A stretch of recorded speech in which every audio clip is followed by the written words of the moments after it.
Good morning, everyone. I want to start by thanking President Jim Marshall for his very kind introduction, and also the United States Institute for Peace for hosting this very important event this morning.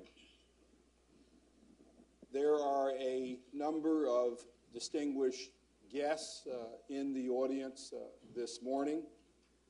I will not attempt to identify you all by name, but I welcome you all with great pleasure to this important gathering. The United States Institute for Peace has long been a center of excellence for preventing and mitigating international conflict. The Institute's work in the Sudans, its partnership with the State Department's African Peacekeeping Training Program, and its contributions to Africa are significant, and I would like to acknowledge them this morning. As President Obama said in front of Ghana's parliament in 2009, and I quote, "Good governance is the ingredient that can unlock Africa's enormous potential." Democracy and good governance not only create free, just, and more stable societies, they also create the conditions for sustainable, based economic growth and development. That is why building strong partnerships to support democracy and good governance has been our top priority in Africa, as well as a key pillar of President Obama's U.S. strategy toward sub-Saharan Africa. As we all know, democracy and good governance are about much more than just holding elections. What happens before and after elections is equally, if not more, important. That is why capable, reliable, and transparent institutions are key to success. Strong parliaments, the rule of law, protections for human rights, independent judiciaries, free presses, and vibrant civil societies and private sectors protect democracy and good governance from those who might weaken or trample upon it. All four of our very distinguished and honored guests here today, President Koroma of Sierra Leone, President Sall, who we expect shortly, President Banda of Malawi, and the Prime Minister of Cape Verde, Prime Minister José Neves, are here because of the contributions that they and their governments have made to strengthen democratic institutions in their respective countries. Their decisions have contributed to significant economic development and security gains in their countries and also in their respective regions. Last year, Sierra Leone had held free, fair, and creditable elections in which nearly 90% of the registered voters participated peacefully. These elections, Sierra Leone's third since the end of its decade-long civil war in 2002, awarded President Koroma a second term to continue implementing his agenda for prosperity.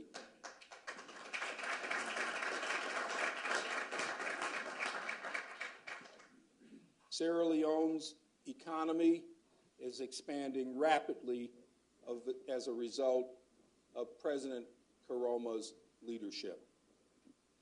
President Macky Sall, who will be joining us shortly, participated in elections in his own country 1 year ago. Senegal 1 year ago was facing a period of instability and economic contraction. President Sall has made a number of political and economic reforms since being in office. The Senegalese government now is launching efforts to end the long-simmering conflict in the Casamance region. Under President Sall's leadership, Senegal's economy is expected to grow by nearly 5% this year. President Banda, who took over in Malawi nearly 1 year ago, and with her government, immediately moved to implement tough but necessary political and economic reforms. Together, they devalued Malawi's currency, removed price controls for fuel, and cut government expenses. In her first 100 days in office, President Banda has turned Malawi around. As a result, the country's economy is expected to grow twice as fast this year than in the previous years.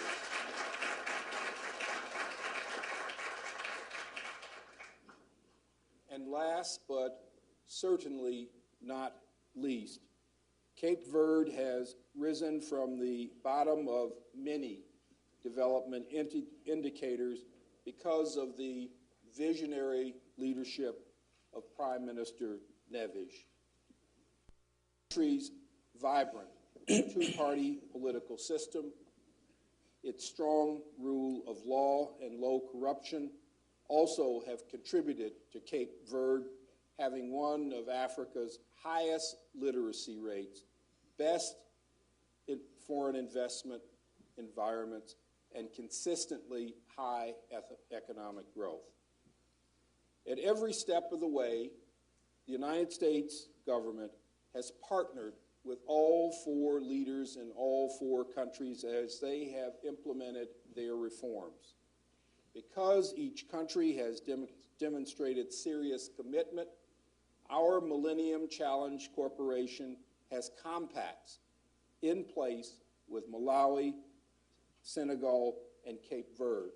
And I might note that Cape Verde was one of the first 3 countries to receive an MCC compact, and it was the first country to complete its compact successfully, and it was the first country to get a second compact. All of these leaders are focusing on tackling the most significant impediments to development in their countries. And the MCC has selected Sierra Leone as eligible to develop a compact. Again, thanks to the leadership of President Koroma. The United States is committed to continuing its strong partnership with leaders and countries committed to democracy, respect for human rights, the full inclusion of women in society, economics and politics, as well as religious and press freedoms. President Sall, welcome. Please. I am going to stop here since we have a very full program and not a great deal of time. I would like to turn the microphone over first to President Koroma and then to our other 2 presidents and 1 prime minister who are here with us today.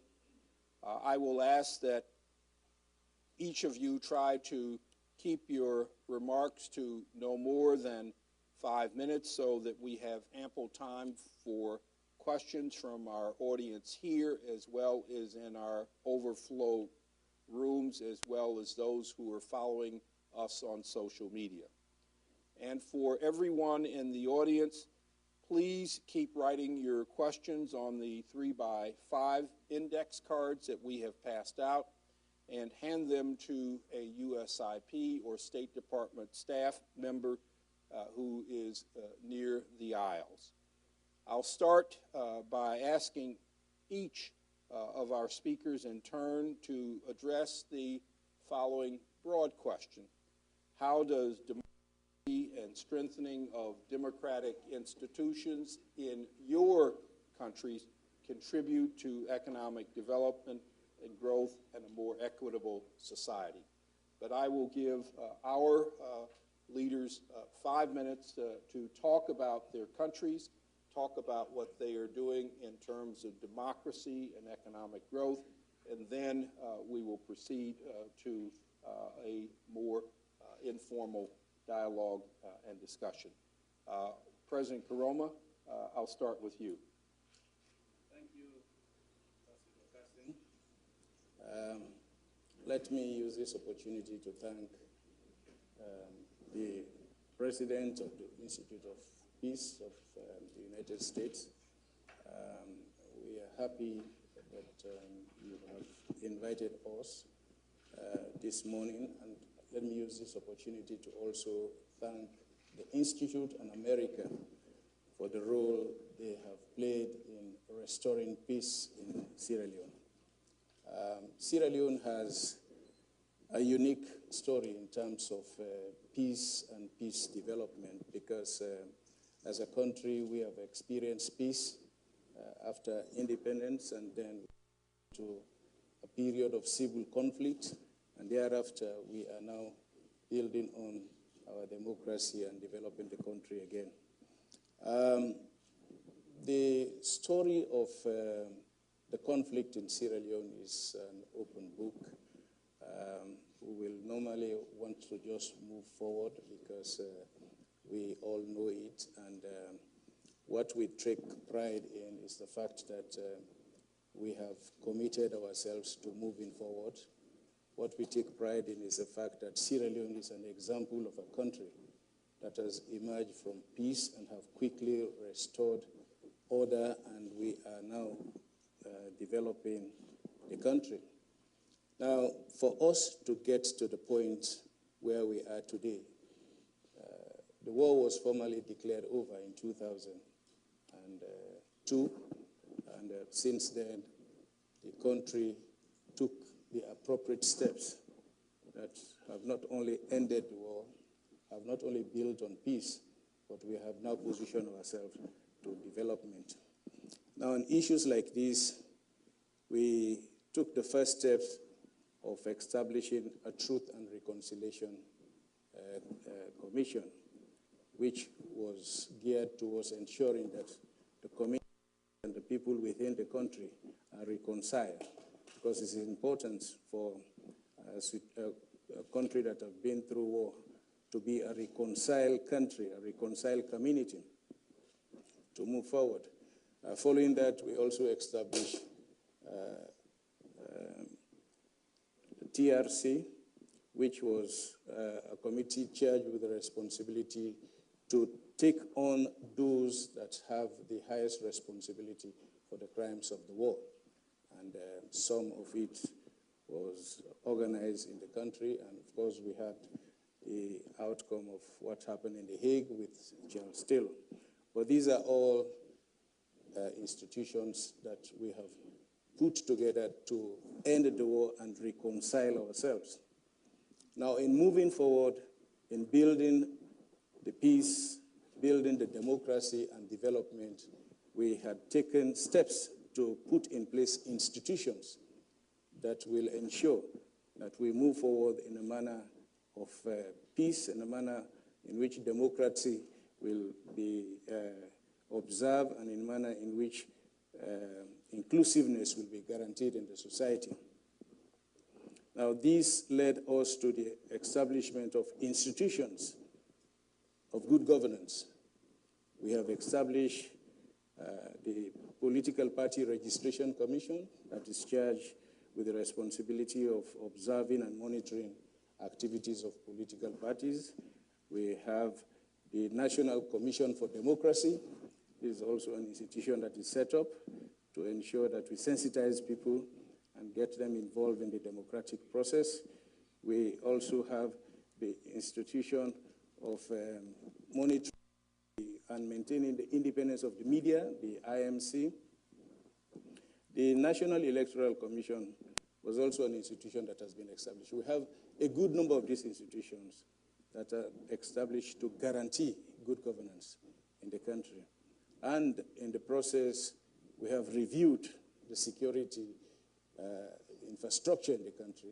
The police and the military went through a security sector review process that has transformed them from security forces that are not democratic, and they are now security forces that are democratic and respect the Constitution. Now, these are all institutions that we have tried to reform, of course, including the judiciary. The role of the judiciary is very important to us.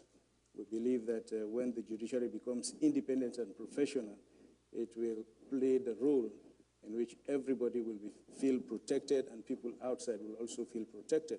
So we've created these institutions to ensure that democracy is guaranteed, the human rights of individuals are guaranteed.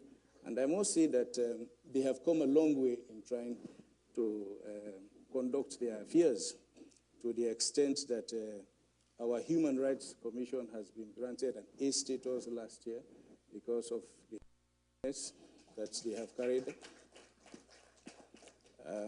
We have also been through a situation in which, because of the human rights record of the Commission and also the political commitments as a government and as a leader we have provided, which has made it possible for journalists to express their writing. There's a freedom of speech, and there has been no moment, even after the war, when we had anybody being incarcerated for expressing a political opinion. So we have an impeccable human rights record.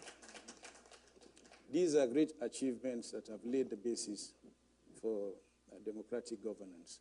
Now, within it, as a government, we thought that we have to create an enabling environment for investment to come in. And we have effected a lot of changes of our laws, a lot of strengthening of institutions, and a lot of adoption of fiscal measures that have given signals out that we are sanitizing the economy and we are preparing it for adequate investment. And this has been recognized by the World Bank that have positioned us as one of the 10 top reformers in the world in terms of we have also in the process attracted investments in the regions of hundreds of dollars. These investments are now impacting on changing the agriculture and mining sectors. So a lot of things are going on that clearly indicates that there is a need for us to continue with the democratic process. And when there is democracy and stability, it will open up investment opportunities. And that is where we are as a nation. That is why we now believe that Sierra Leone is no longer a country of blood diamonds that is known for in the past. Sierra Leone is now an investment destination. Sierra Leone is the place to do business. This has been recognized by the World Bank, the IMF. Last year, our economy was referred to as the hottest economy, a place to do investment. And we registered a very high rate of growth that is not comparable to any other African country.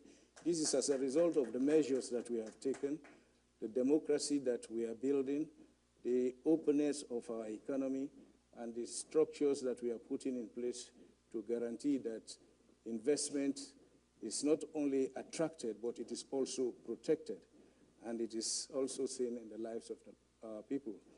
More employment, better conditions of service, and I believe that Sierra Leone is on the move. So let me, Mr.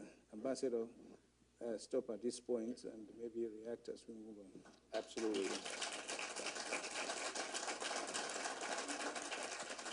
President Koroma, thank you for those very rich thoughts, and we will come back to some of the issues that you've pointed to. Let me next turn to our president from Malawi. We'll start with President Banda. Thank you. Thank you very much indeed, Ambassador Carson, distinguished panelists who are also distinguished President and Prime Minister of Africa. Allow me to take this opportunity to thank President Obama and, of course, the Institute for organizing this event, but more especially for President Obama to invite African leaders that he feels have done a lot in putting in place institutions that have brought about pure and proper democracy that has also encouraged private sector and wealth creation and growth. Allow me to talk about Malawi before I became president. In 2009, I stood for elections with the president of Malawi as his running mate. I didn't realize at the time of elections that he was using me to get the female vote because I had spent 30 years of my life working with women at grassroots. So I had that platform to bring to the table. 2 weeks into office, I realized that he hadn't been genuine, that he wanted his brother to take over from him. What that did is that in the next 3 years, it was about the succession process to ensure that the brother takes over. As a result, as a nation, we diverted from the development agenda and focused on that succession. By 2012, last year, the economy had collapsed. There was no fuel in the country, there was no forex. The economy had gone to the black market. People were sleeping at the filling station. There was no food, there was no drugs in the hospital. I had been completely sidelined. In fact, I had been expelled from his party. And I had formed my own party, but the Constitution did not allow him to sack me. He tried twice. But another thing that I learned is that true leadership is a love affair between you and the people. And for 30 years, you must fall in love with the people and the people must fall in love with you. When that happens, nobody can break that relationship. And so for 30 years, I had worked with the people and he miserably failed to get the people away from me. So that's what I had in 2012, by the time he passed away. And Malawians decided that the Constitution must be respected. The Constitution was very clear. The vice president was supposed to take over when the president dies or becomes incapacitated. I'm starting from there so that you can understand that by the time I got into office, the collapsed economy and all what was going on, I was not aware. I had not been party to it. But I must also take this opportunity to thank American people. Because in March of 2012, I was invited to a conference in South Africa, organized by serving and retired Army military generals. General Richard Myers was at that meeting. I was meeting him for the first time. Sir David Richards of UK was there, the general from Sierra Leone. These distinguished men and women were meeting to discuss Africa's conflict areas, post-conflict, reconstruction and reconciliation. And they invited me to go and chair the DRC case study. I didn't realize that in 5 weeks, my general, who was also attending that meeting, would be deciding my fate. And I will forever be grateful to Ambassador Carson and all those who worked so hard in 48 hours to make sure that the Constitution is respected and I'm allowed to take oath and become president of my country.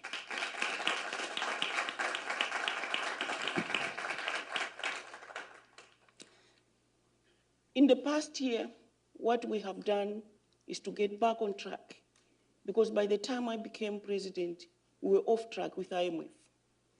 And so we had to go very quickly, go back to IMF, get back on track, strengthen governance institutions, make sure that we get the letter of comfort that we required in order for other donors to come back, including the UK, that had cut out relationship with Malawi. In 100 days, we were able to get the letter of comfort. We were able to begin to get our donors to get back. We improved our relations with our neighbors. We restored our relationship with the United Kingdom. We also had to do several things as Malawi government. One was to repeal all the laws that we felt were controversial and were against human rights and good governance.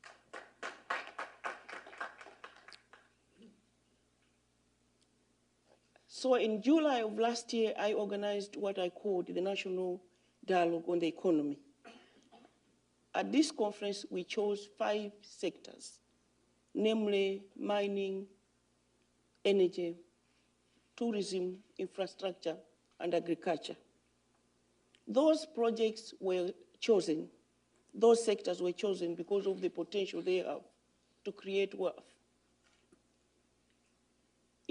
Within each sector, out of the 5 sectors, we have also chosen 3 projects. At the end of 2013, we must face Malawians with 3 projects for each of those sectors. I want you, distinguished ladies and gentlemen, to know that I, in 14 days, on 14 months, are implementing a very, very unpopular reform program. In any normal situation, I should have given up and backtracked. Why? Because I must win the elections next year. But I am committed to stay the course. I'm committed to stay the course because it's the right thing to do. And even if it's costing me the elections next year, that's okay, that's fine. We also have implemented social programs with the help of the IMF to make sure that we cushion the shock of the devaluation of 49% that we were forced to implement last year in order to bring our economy back on track.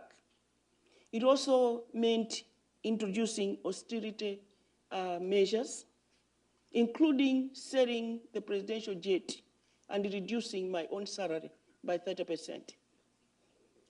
Poverty eradication is a top on my agenda, and we believe that we will only begin to change the situation of Malawians when we begin to help Malawians create jobs and create wealth.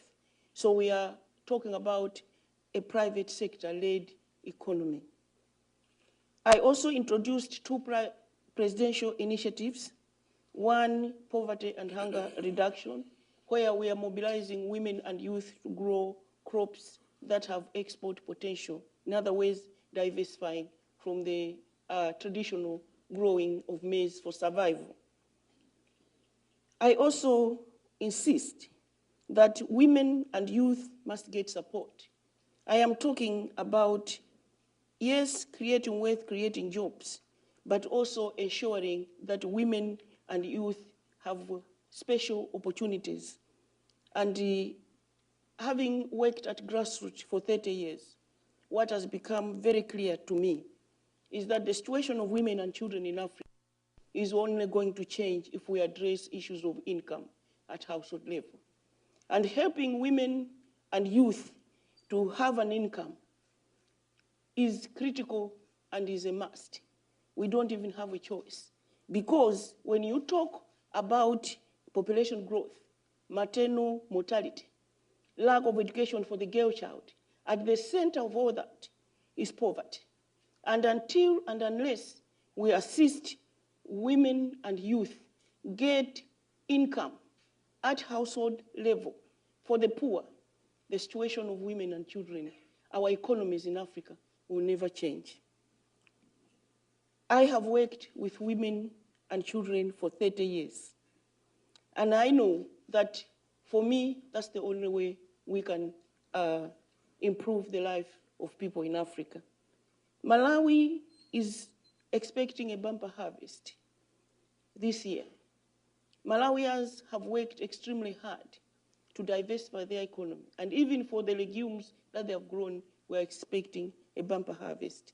We are encouraging investors to come and invest in agriculture, in energy, in mining, and in tourism.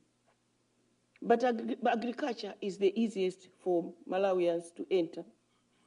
Malawi is a success story because in the past year, with all the efforts that we have made, we are expected to grow by 5%, our economy.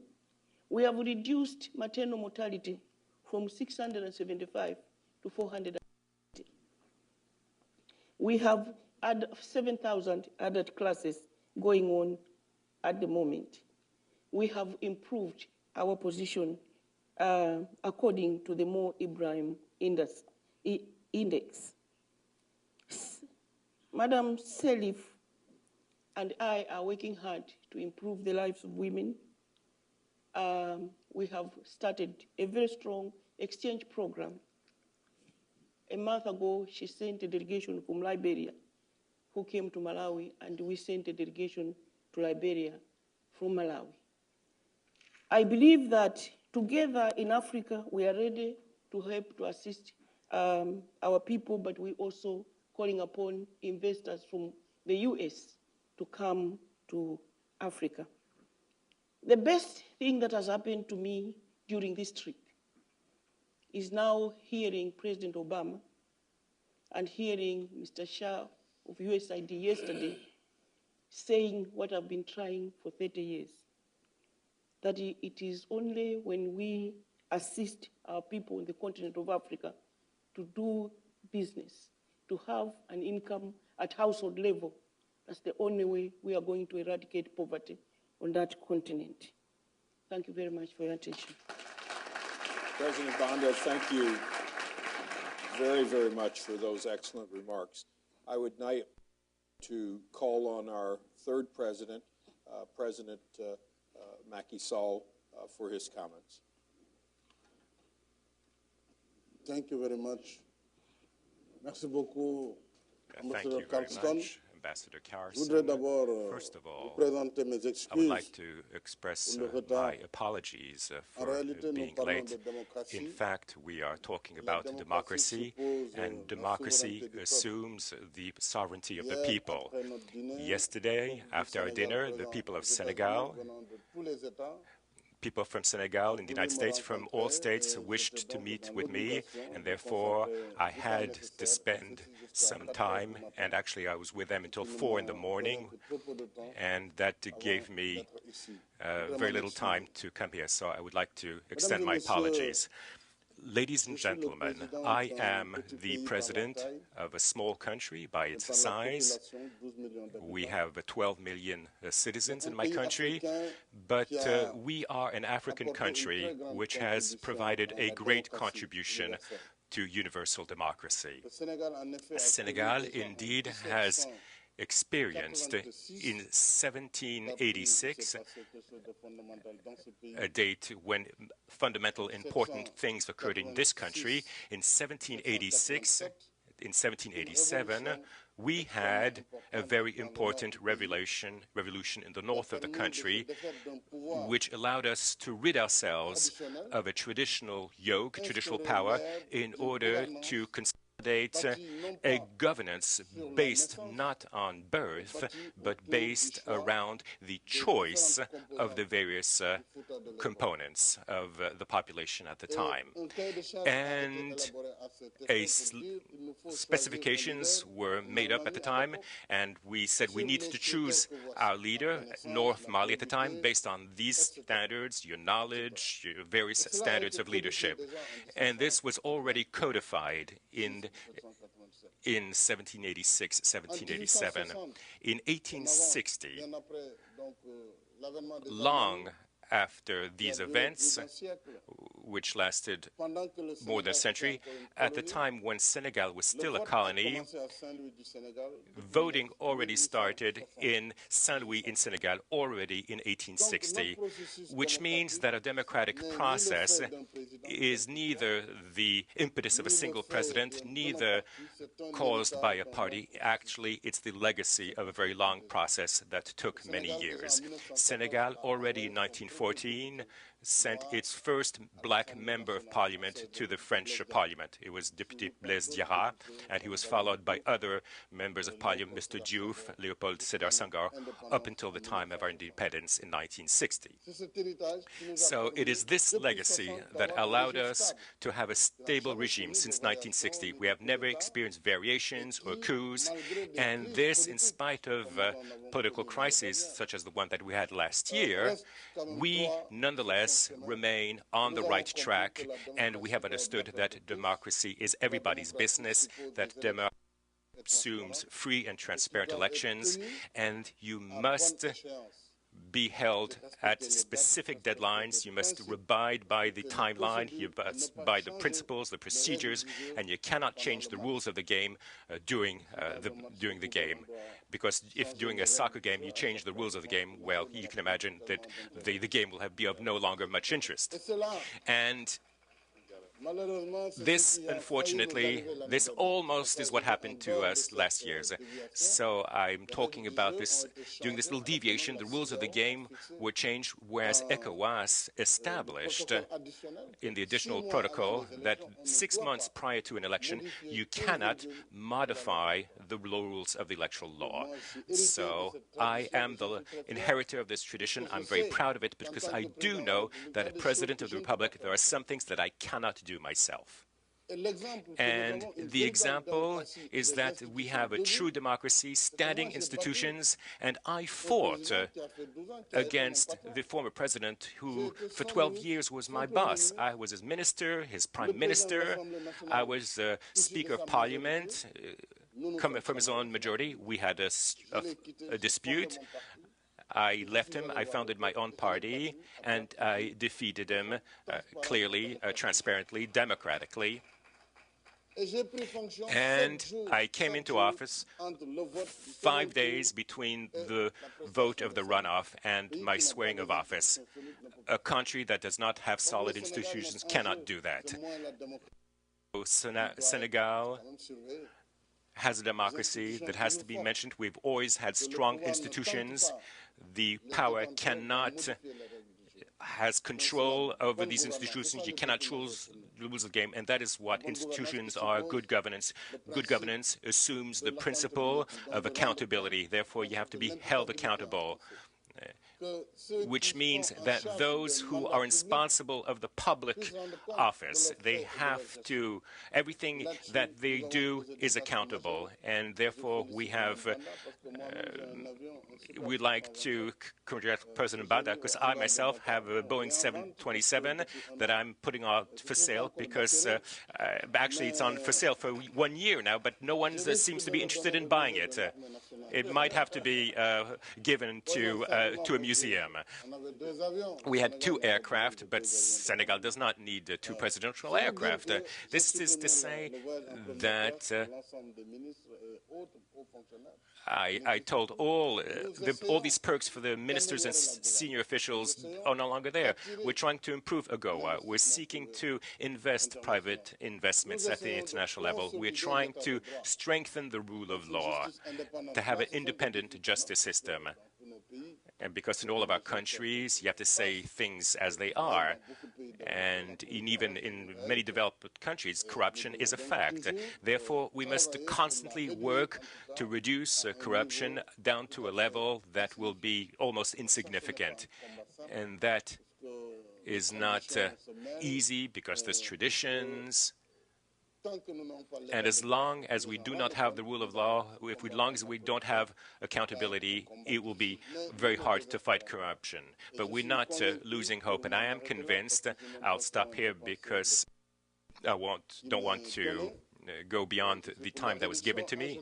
But on behalf, General, I am in favor of a reduction of the term of office of the president from 7 years to 5 years. And I'd like to tell you, Africa today is a continent on the march. The Africa of 2013 has nothing to do with the cliches that are often expressed to talk about civil wars, where you talk about coups. But bear in mind, you had your own wars. You had the Civil War. There were wars in Europe up until 1945. People fought each other in Europe. Africa has just become independent for the most case since 1960, so it is normal that should be conflicts remaining here and there. And we've had composite borders that were created by the colonialists. So in terms of the overall dynamic of the continent, we are moving towards prosperity, moving towards democracy. And it's this message of hope that I'd like to convey today at the USIP, to tell the Americans, please come more onto the continent. It's the cradle of mankind. It's a magical continent in terms of its diversity, in terms of its natural resources, in terms of its men and its women. Africa is really worth seeing. And Dakar is just 6 hours by plane from here. Thank you very much. Mr. President, thank you very, very much for those very spirited and very, very clear remarks. Let me now turn to our last speaker in the first round and invite the Prime Minister of Cape Verde, Prime Minister Neves, to address us now. Obrigado, Embaixador Carson. Thank you, Mr. Ambassador. I wanted to start by thanking the Peace Institute for invitation and for organizing this meeting. So this is the Peace Institute, the Institute of Peace of the United States. Therefore, I would like to start by saying that in order to have development, it is essential that there be peace and stability. And it is essential also to have democracy in the country. There is no development without stability. There's no development without democracy. That being said, I think that the most important thing that we can do for Africa is to build capable governments, capable states, states that can guarantee democracy and stability. A state capable of managing plurality, political plurality, social plurality, a state that can manage conflict, and states in Africa that could face the risks that are now presented in the continent and the risks that the whole of humanity runs. I'm thinking about environmental risks, for instance. They are very important and very large. But in Africa, we are also facing very serious social risks. For instance, I'm thinking about an explosion on the part of the youth if we don't give them opportunities for the future. We need to train the young people for work so that they can have a better life in the future. So I think that we need governments in Africa that can develop a clear vision of development, and states that can develop strategies that will allow to implement this vision for development, to define a development agenda with very clear goals, with strategies well defined, and with clear paths to undertake. Amartya Sen, the Nobel Prize for Economy development is freedom. In other words, when we'll have a higher level of development, we'll reach a higher level of freedom and liberty, and we will be in a position to consolidate democracy for good.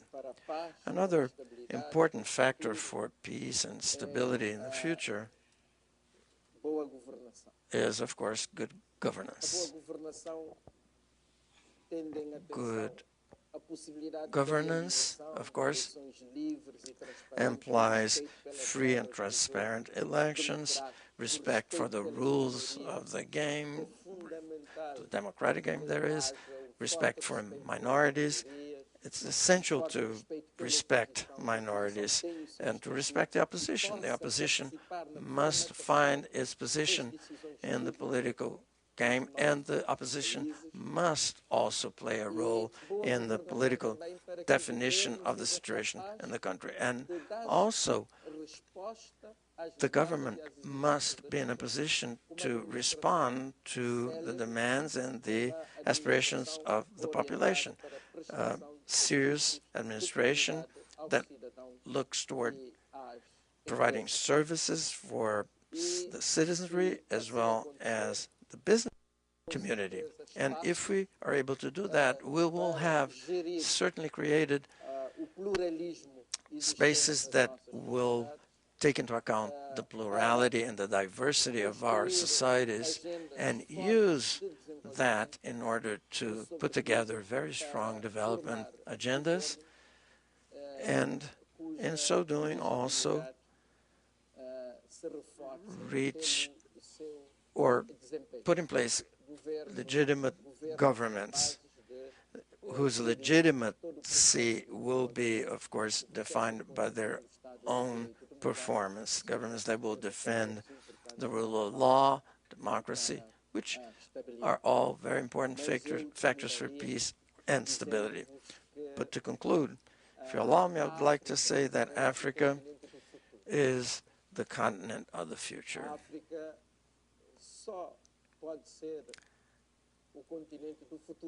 Africa can only claim to be the continent of the future because it has a very rich past. It has enormous talent, enormous capabilities, and all we need to do is to really gather all this capacity, all this capability, all this talent, and make it work towards the development of Africa, to use all very abundant resources in the service of the dignity for all Africans. And I think that